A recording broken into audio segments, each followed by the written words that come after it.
Salut à tous et bienvenue dans ce 8e épisode de la série Découvrir le rugby à 15. Pour ce 8e épisode, nous allons parler d'une phase où le combat fait rage entre avant, la mêlée fermée.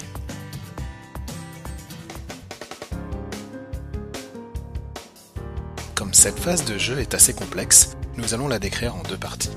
Dans cette première partie, nous allons présenter les grands principes de constitution et de fonctionnement d'une mêlée fermée. La mêlée fermée est proposée lorsqu'un joueur commet un en avant, ou lorsque le ballon est injouable, ou quand un joueur introduit et aplatit le ballon dans son propre embut. Dans le cas où la faute a lieu dans l'embut ou à moins de 5 mètres de la ligne d'embut, la mêlée est effectuée sur la ligne des 5 mètres. Elle est d'ailleurs surnommée mêlée à 5. Tout joueur peut également changer une pénalité ou un coup franc en une mêlée, s'il pense que son pack d'avant va dominer celui de l'adversaire.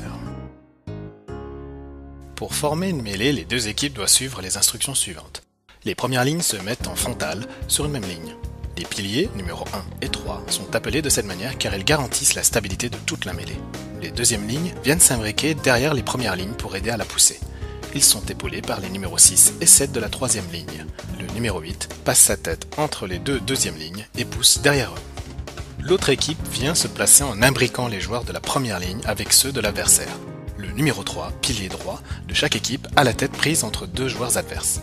Il est donc un joueur essentiel à la stabilité de la mêlée. La mêlée se place autour d'une ligne imaginaire parallèle aux lignes d'embut. Pour jouer une mêlée, c'est l'arbitre qui décide de tout. Il indique au pied là où va se jouer la mêlée, la ligne imaginaire. Le demi-mêlée numéro 9 se place sur le côté de la mêlée en tenant le ballon à deux mains pour introduire le ballon. Tant que l'arbitre n'a pas ordonné au numéro 9 d'introduire le ballon, la mêlée doit rester stable. Pour la saison 2014-2015 dans le top 14, les instructions que doit donner l'arbitre pour permettre à la mêlée de se constituer sont dans l'ordre. Flexion. Les premières lignes fléchissent les genoux et se penchent pour avoir les épaules et le dos à l'horizontale et alignés. Lier. Chaque pilier utilise sa main extérieure pour saisir l'épaule de son pilier adverse pour lier les deux packs. Jouer. Les deux packs peuvent se lier en se rentrant dedans, entre guillemets, mais doivent rester stables avant l'introduction du demi-mêlée.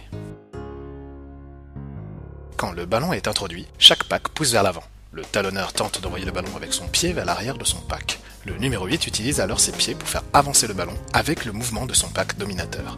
Mais si c'est le pack adverse qui domine, le ballon est alors récupéré par lui. La mêlée prend fin dans plusieurs cas, quand le ballon sort dans une direction, quand elle est effondrée, quand les avants ne sont plus liés, etc. etc.